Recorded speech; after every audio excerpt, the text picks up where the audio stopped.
Hi everyone, welcome to today's review on machine learning. So in our previous class, we've talked about the types of machine learning. We talked about what machine learning is all about, why we need machine learning. Because okay, let me just do a recap. For machine learning, we said we have supervised, unsupervised, semi-supervised, and reinforcement learning. Then we've talked about what machine learning is all about, usually training models, training algorithms to be able to identify hidden patterns, identify structures, identify things we humans cannot see. So what does machine learning do? They basically feed on data. So let me say data sets, just the way a car cannot move without a car, or a car cannot move without gas or electricity, okay? Or just the way we human cannot properly function, we cannot deliver our jobs without probably eating well or drinking water or feeding well, okay? Just the way that applies to human, it applies to machine learning. So basically machine learning is all about feeding models or algorithms with series of examples, models, in order for it to be able to predict certain outcomes and results. So for machine learning, what they do basically is to detect patterns. Okay, so we all remember or we all know that there are a series of numbers ranging from A to Z. Okay, that's 26 letters. So if we are to give a machine to identify A to Z for us, it literally identify the patterns. Okay, after A is B, then the next thing that comes in is C, then D, and so on and so forth. Or when we give it numbers, we say, oh, these numbers, identify these numbers for us, and probably we randomly give it the numbers.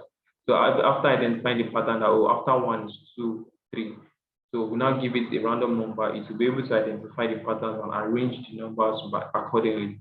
Okay, so that's basically what we mean by detect patterns. So when we say machine learning grows and changes, so machine learning has the tendency to grow and change based on experience it learns and based on different things it gains. So for example, let's take our Google Assistant, Siri, or Alexa for Samsung and iPhone respectively. Let's take them for example. Okay, if we are to if we use them, if I don't know if we are familiar with them. So if you use Google Assistant, you could just ask Google Assistant, what is my birth date? What's my birthday date? And it's if it identifies or if it knows it to tell you, or if it doesn't to tell you, oh, I don't know, can you tell me? And when you tell the assistant your birthday date, it's going to keep it to itself. It's going to learn from the data you've given it. Okay, it's going to learn it and keep it to itself. Okay, so the next time you ask what's my birthday date, it's going to give you what you've given it. Okay, so that's just the process. It grows and it changes. So once you feed it more data, so let's say for example, the transaction or the sales of a company after 2021, they gave it 2022 till date data sets. It's going to be able to, it's going to change the certain outcome or the way it's going to give the certain outcomes or thing for the board of directors to make decision with. So there will be a change in it. Okay. So identify hidden patterns. So literally we humans cannot identify hidden patterns or critical patterns in a data set, especially big data. Okay, so that's why we use machine learning to help us identify this data, this pattern. Okay, next. So now let's look at the what supervised learning. So we've talked about supervised, unsupervised, semi-supervised, and reinforcement learning. But what we'll be focusing on is supervised learning. So for the supervised learning, we have the regression problem and the classification problem. So when we talk about regression problem, we're talking about anything that has to do with numbers. So let's say customers transaction for your bank. We're talking about business or a wholesale transaction.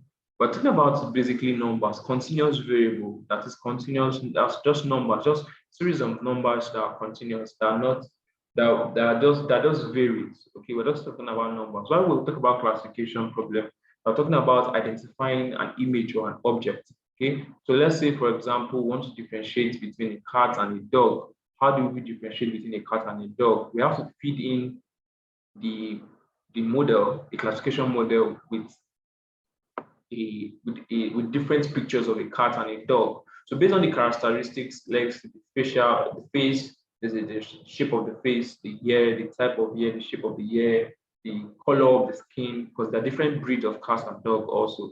So it's able to tell you yes, no. So that's what classification problem does. When you feed it in with the pictures and images, it's able to tell you either yes or no. So classification problem deals with yes or no, while regression problem deals with predicting of numbers, continuous variables. So if you want to, so let's take for example, for classification, they said predicting the likes of picture of rabbits or rabbits to build a model that can find other rabbits. So let's say, for example, we want to find other rabbits. We want to differentiate between rabbits and rats. Okay, we have to get different images, different pictures of rabbits. Okay, based on, let's say, their breeds, different shapes, different colors of rabbits. We're going to feed in the model with enough data. Okay, so once we've feed the model with enough data, now we put in some pictures to test the model. Now it will be able to tell us, okay, yes, this is a rabbit. No, this is not a rabbit. Okay. So now let's look at regression problem. For regression, predicting the price rate of a house based on the house age, location, population, criminal record, and the area, etc. So for example, we all know that this is a regression problem because first of all, we're talking about the price rate. Price has to do with numbers, which is continuous variable. House age is number, population is number, criminal records are number. For location could be longitude and latitude, but in this case, we'll be looking at a case study soon where it's basically strings, that is objects, strings. Okay, so we know that for us to buy a house, for example, they told you that, oh, a house is worth 4 million or 5 million, and you cannot just say, oh, yes, I'm going to go for it. You have to put some things into consideration. Oh, what is the age of this house? How many bedroom flats are there? What's the population of this house? What is the location of this house? What's the criminal record of that area I'm trying to move in?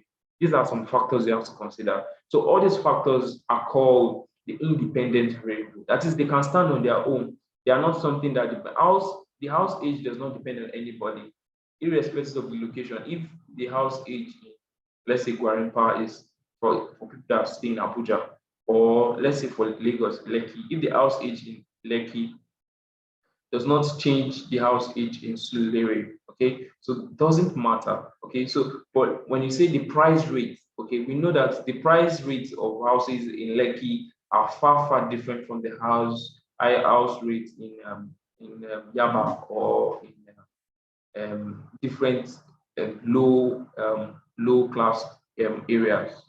Okay, so looking at all these populations, these are the independent variables. That's for X. Okay, so that's for X.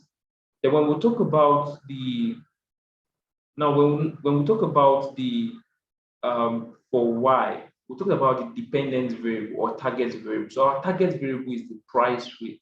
That's what we want to predict. That's what is dependent. The price rate is dependent on the house age, the location, the population, the criminal record, and other factors. Okay, now let's look at this small calculation that says f of x as the input. So whatever we fit in the input is what is going to give us an output. Okay. So now let's look at supervised learning. It says, so what we'll be looking at here is supervised learning. Okay. For this class, we're looking at supervised learning. If you want to dive in more to machine learning, you could take in classes, advanced classes in machine learning. But this is just an abridged class of what machine learning is all about. So once someone asks you as a data scientist, do you understand what machine learning is all about? Can you tell me how, or do you know how to do machine learning? So yes, I have some ideas and if I do. So if you want to build more more knowledge on machine learning, you could go further for more courses. Okay, so for supervised learning, it's used to predict a certain outcome from a given input. Okay, it requires human efforts to build a training set. So what we're saying is that we human, we have to supply the data. Okay, data is very important. We can't say we want to train a model without data. So we are telling the model, okay, this is your target variable, that is the price rate.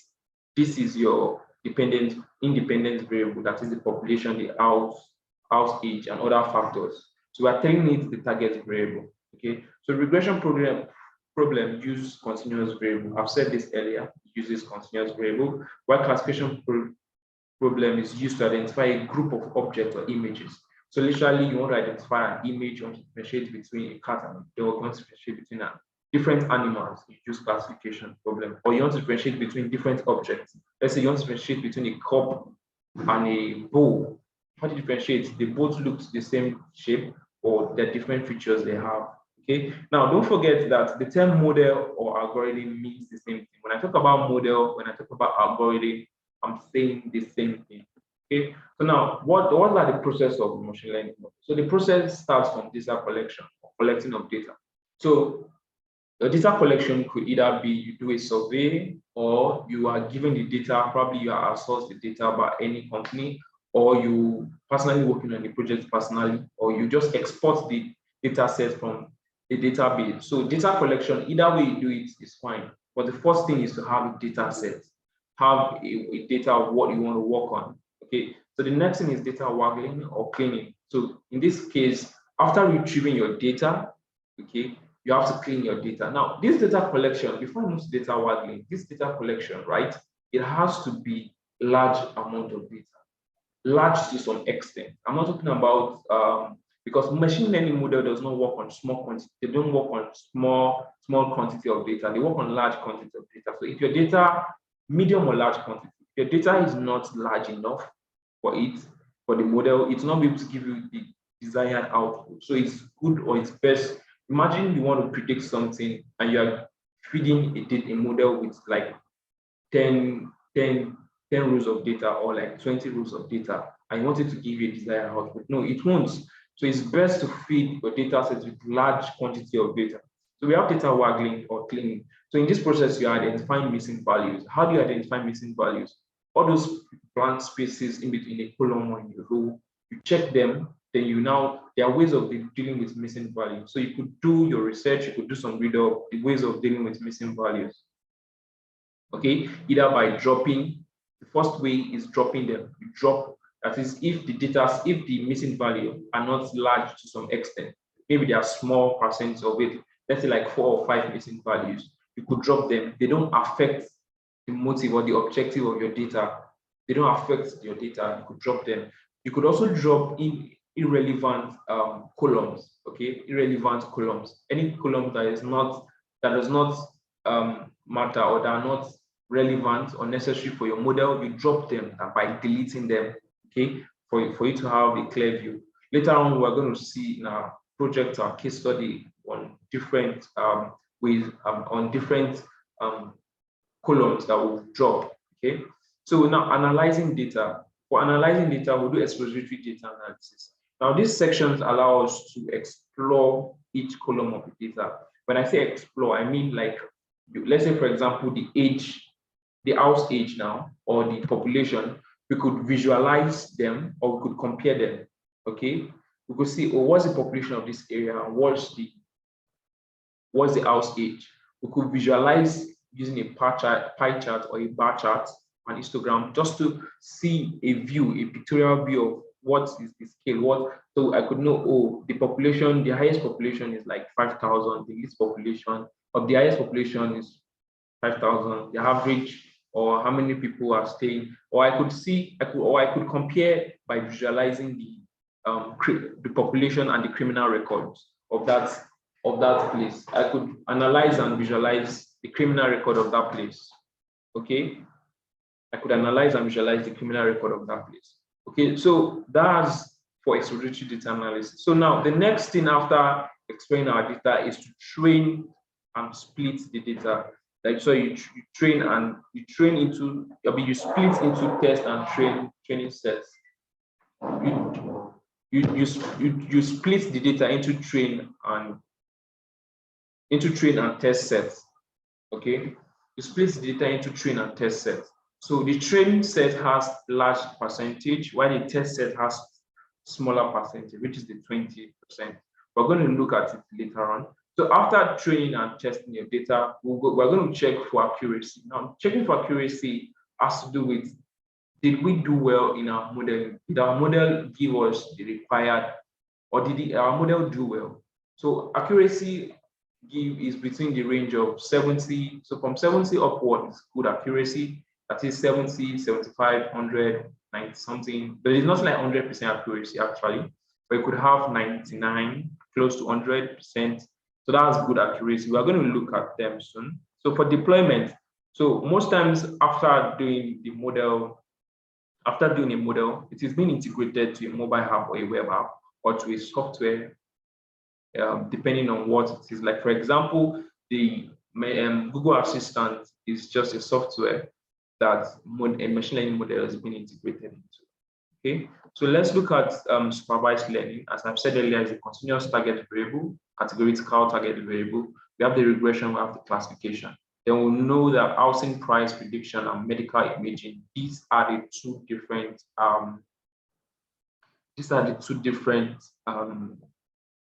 things. For regression, we are talking about predicting numbers, continuous variable. Housing price, literally, it has to do with some factors. Now, classification, imaging, medical image. So, for example, want to know if the image of a brain has a brain tumor or not, or let's say the image of a bone is broken or is infected or not. So we could have different images. Now let's look at classification. So for supervised learning, we have classification and regression. Supervised, so these are the models, okay? These are the models. We have support vector machines. So I use support vector machine and nearest linear for the most. We have neural networks also. You could read more on neural network, discriminant analysis, naive Bayes. You could read more on this. Then for regression, we are using linear regression, GLM. So, but most times for this section, we are using linear regression and decision tree. So we're going to do an overview of them. Okay. So I'm just going to give an example. So for example, image of a dog and a cat for classification, you could classify an image and a dog. So the term machine or a machine that has a model algorithm in it, just as the way human has brain in it. So our brain is there. I put so there, but I'm changing it to brain because I feel it's more practical for us to understand.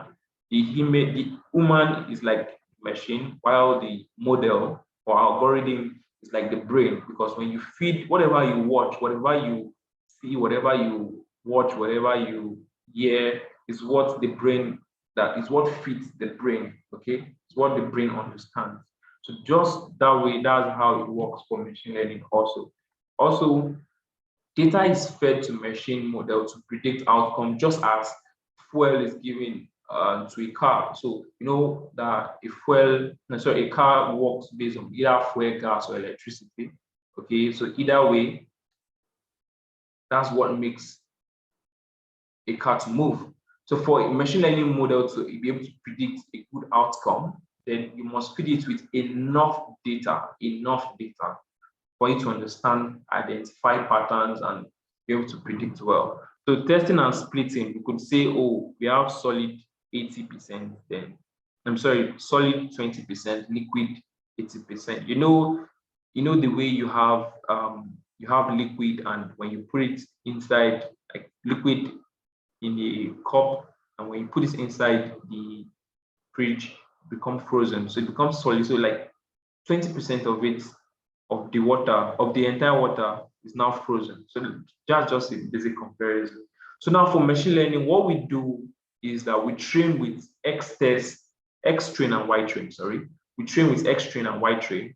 Then we predict with X test. Okay, when we predict, what are we doing? We're trying to get an outcome. Okay, then once we are done getting an outcome, we're going to compare the Y test and the X test to get the best fit line. Now, best fit line in linear regression has to do with the linear regression. So we get a linear line going from the X and Y axis to the top. Okay, so that's that for that. So if you don't get the best fit line, you could check your code from the start to the end. Okay, so if you don't get that line, then you could change the splitting number, either the test size and test size or train size. So you could change them. Then if you still don't get a good accuracy, use another algorithm or model to solve the problem. So this is how it works: X train, Y train, X test, Y test. So this is like the format. Okay, we're going to look at it soon. So note that test size is the percentage of splitting variable. So it's usually like 0.2, which is like 20%, 0.3, which is like 30%. Okay. Then the random state ensures that the random split of your data. So it ensures that your data is randomly splitted very well. So we're going to look at them soon. So what are the steps? What are the steps? When we talk about machine learning, what are the steps, the guide for you? So the first thing to do is to import your data set. So once you import your data set, okay, import your data set. The next thing is to identify independent variable and dependent variable on your data set. Okay. First, you could actually do an expository data analysis. You could explore each of the data after importing your data set. But first of all, you have to import your library first. Import your library, import your data set, then you explore, you do expository data analysis. After doing expository data analysis, you identify the independent variable and the independent variable or the target variable. Then you identify and import model or algorithm suitable for the data set. So the step 4, you identify any model or algorithm suitable for the data set. Okay. Step 5 is that you split the data 80-20%. Then after that, you fit in model with X train and Y train. Then after that, you make prediction with X test. Okay. You compare X test and Y test if they are in line using a plot. So you usually have a linear plot. We're going to see that soon. Then you check accuracy of the model. Then if your model is like greater than 70 or equals to 70, then that's thumbs up. But if you have something less than 60, it's fair to bad. It's within the range of fair to bad. So your data set must meet the requirements of an algorithm or a model. So what are the requirements for your data set? First of all, your data set must be properly clean. Okay, your data sets must be properly clean. That is, there must not be missing value. You should not have a missing value in your data set. Okay, then you should have enough data sets to feed your model. Okay, the requirements, these are the 2 basic requirements. Have enough data set. When I mean enough data sets, it should be large, it should be a large quantity, like medium to large quantity, but not small data set. Not you saying you want to use 20 rows or 30 rows of data to feed the data set. You might not get a good outcome. But if when you use like 50 upward, 50 or let's say 70 upward rows of data, okay, then it's a large quantity, it's large enough, okay? And depending on your column also, then you should not have missing value. When you have missing value, you'll not be able to get a good outcome. Okay, so now let's dive in straight to our machine learning. Let's dive straight into our machine learning. So now the first thing, the case study we have here is that your neighbor is into real estate and in US, and he or she want to create a model for, okay, she wants to create a project for a model for how to allow to put input features of a house and in return get an estimate of what the house would sell for. So if your neighbor wants to do an estimate of a house, what is she likely to get based on some features? So this is a data dictionary. So a data dictionary is literally an abbreviated version or definition of what each column means. Okay, so let's look at our data set here. We have average area income. Now, if you come in here, if I don't know what an average area income is, you could say, oh, average area income of residents of the city is located in. Okay, let's say I don't know what the definition of price means. I could say, oh, price is that the house sold at. Okay, so these are just basic summary for anyone looking at your data set to quickly understand what it means. So let's get started. So the first thing to do is to import libraries. Okay, import the basic libraries. Okay, import the basic libraries. Then after that, import your data set. Okay, so after importing your data set, you see that we have all our data are in numbers. That's continuous variable. How do we check? We do .info. When you do .info, you have a basic information. So now the data types are in float. You could see float 64, float. Only one object we have. That's because it's an address. So we care less because the address actually belongs to a latitude. But in this case, we are working with continuous variable.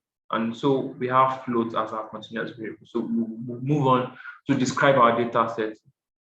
So describing our data set, we have in 5,000, we have in the mean, the standard deviation, the mean, the maximum, 25%, 50%, 75%. So all these now are just a brief summary of our data set. So for example, if for my house age, I have a missing value, I could replace the missing value, all missing value with 5.777. Okay? Or I could just approximate and replace them with it. Okay.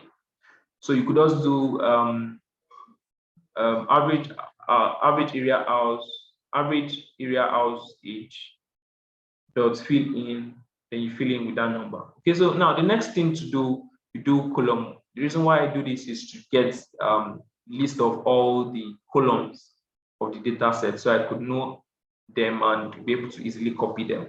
Okay, so the next thing is to do expository data analysis. So for expository data analysis, right, you try to explore or try to check the relationship between each column from the X to the Y. So average area income with the price, you could see that it's not linear exactly, not even close to linear, but it's there. Okay, you could see other charts in between. You could check, because for this now is, let's see which one matches each other. Average area income, average area income. So this is average area income, average area income. So we could see that the average area income, the top here, the numbers are not too clear. So are not too clear, but we know it's within this range. We could expand this image also. When we export the image, we could see, you could copy image, you could save image to see more of it. So we have the distribution plot of the price. So our price is our target variable. So but we haven't yet done this. What we are still doing is trying to do expository data analysis. Okay, what we're trying to do is to do an expository data analysis. Okay, we're trying to explore the data. We're trying to get to know our data. So the next step after exploring the data is to identify independent variables. Okay, I'm going to retouch this part of the slide before sending it. I'm going to add in some things to it so we could understand. So after expository data analysis, the next step is to identify our independent variable and our dependent variable. This place is supposed to be dependent variable, not independent variable. So I'm going to retouch it once we are done. So the next thing is to do, okay, we do a correlation plot. So all these things we are doing are called expository data analysis. We're trying to explore each of the column, or we are trying to explore the entire data sets to see the relationship between them. Okay, so for example, for this guy, we did a distribution plot for just price alone to see the price range. Okay, the flow. So from here, we know that, oh, this is from like 100, the 100. Let's take it 100. I can't really see it there, kind of tiny for me. Okay, so now training a linear regression model. So now what we do, the next thing is to split X and Y. Don't forget that we said that our X is our independent variable or target variable. I'm sorry, independent variable. Independent variables are what are the factors that our dependent variable rely on. So our independent variable, which is the price rate, rely on these factors. Okay, it relies on those factors. Okay, it relies on those factors. So now let's dive back to our code and see. So now what are these? So these are the independent variable. Okay, they're not depending on anything. They can stand on their own. Average area income, average number of rooms, average. So all these are numbers, and so the price is our dependent variable or target variable because it relies, for us to get the actual price of a house, we have to know some factors. We have to consider some factors. So these are the factors. So now, after establishing our X and Y for our data sets, what we want to predict is our price. Okay. So the next thing is to split. So how do we split? We import the test and train model from Scientific Learn library. So all we have to do, you don't have to put this code, you don't have to cram the code, just know that Scientific Learn model selection import train _ test _ split. So this is the model we're working with. So just note this: X train, X test, Y train, Y test is just a pattern. Just learn it. Do a machine learning on yourself. Okay, just know it. Then you do X test. So you just copy this and put it there. Okay. Then you put X, Y. X, Y is this. This is what we've done here. X, Y is this. Then it tests size and the random state. Okay. This is 0.4 means 40%. While random state we are putting 100. So let me just refer back to our slide where I mentioned that the test size is the percentage of splitting variable. So the percentage at which you want to split your variable is 40%, while the random state ensures that the data is randomly splitted. Okay, So we used 101 for random splitting of our data, then we use 40%. So if in case you don't get a good accuracy, okay, in case you don't get a good accuracy when you're fixing this, now let's go back to this. What did this say? Check your code from the start to the end. In case you don't get a good accuracy, you don't get a best fit line, change the splitting number, that is the test size. And you see, you can change the value or the random number, you can change the value. So if I notice that I don't get a good result, I could change this to 0.2 or 0.3. Okay, and I could leave this. This is 101 by default. It's actually going to give you. So a lot of people use 100 or 101, but I prefer to use 100. Okay, so now create and train the model. So for us to use our model, we have to import linear regression. Now, how do we import linear regression? We said Scientific Learn is a family library, okay, because it has so many libraries under it. So you could say from Scientific Learn linear model import linear regression. We have logistic regression, but we're using linear regression. Okay, so we have LM equals to linear regression. So what we'll be using throughout now is LM. So LM.fit X train and Y train. So what we've done here now is we've trained the model with the large percentage of what we've splitted. Okay, we could also see the length of what we've done. Okay, the reason why I don't want to put it is because I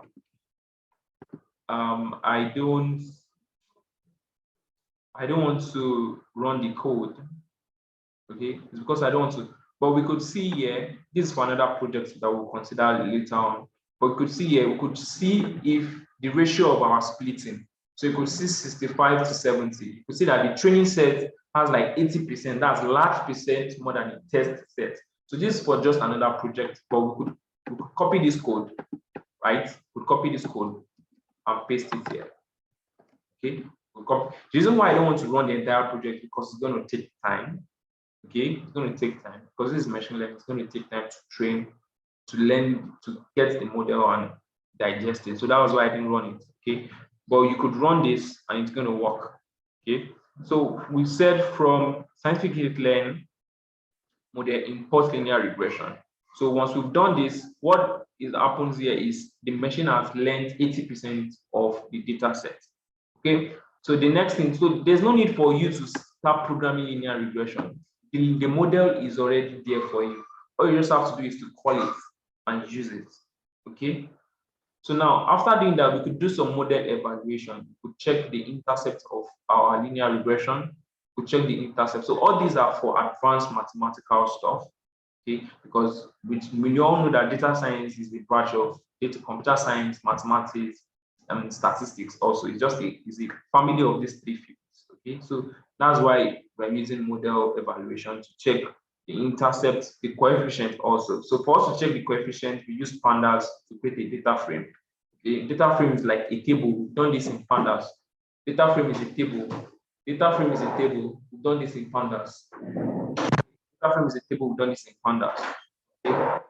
Data frame is a table. We've done it in pandas. So lm.coefficient x.column equals to columns coefficient. So we've done average area income, we've done coefficients. So this is just a table. This is the first one, which is the linear regression model dot coefficient. Okay, x.column, which is the independence variable. So all these variables are the independent variables. So average area income, all these are the then dot comma column equals to coefficient. So this is the column creating the coefficient for us.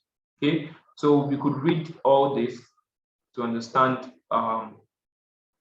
the increased units associated with an average income in case there's with an increase in them and everything. Okay, so the next thing to do is to do the prediction. What we are after is our model prediction. So now let's grab the prediction of our test sets and see how well we did. So what we do now, we create a variable called predictions, and we say LM. LM is our linear regression. Dot predict is a function, X test.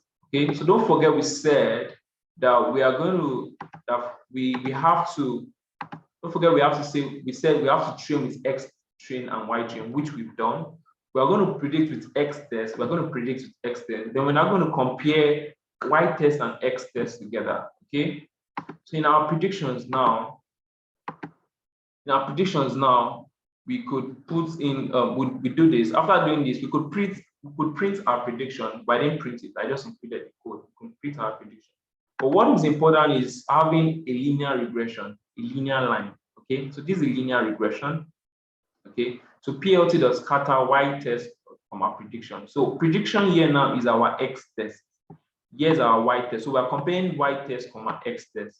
So that's what is happening here. Then we could see residual histogram. So what we have here is a distribution between the Y test minus predictions. Okay, so this is an overview of the price. So they are likely to have large percent in this aspect. Okay, so regression evaluation. So these are statistical calculations. You could check, you could read more on mean absolute error, the mean squared error, and the matrix mean squared error. So you could read more on them. So this was the first machine learning project conducted on helping your neighbor. So this is just an overview of the project. So what we've done basically here is to do a prediction. Let me do a summary. We've done a prediction. We splitted our data into X test and Y train. Sorry, we splitted our data sets into X test and Y test. Okay, large percent goes to the train, 20% goes to the test. Then we've created our model we create our model here by calling the model here, linear regression. Then we fit in the model. Okay, after fitting the model, we do prediction of our model. So in prediction of our model, we just have to do is to call in the model linear regression to predict X test. So we predict our X test. We could print predictions here to see the prediction of our values. Okay, so the predictions might not be close to it, but when you integrate the model, so usually at the end, what they do is to export the pickle file. So what they do is to export the pickle file of the model, of this model, and integrate it to a web app or an application.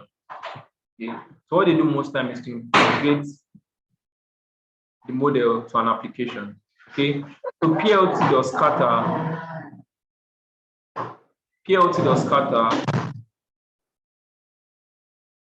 will give us a linear graph of X test and Y prediction, Y test and predictions. Okay, so that's basically everything for machine learning. If you have any question, please let me know. Happy learning.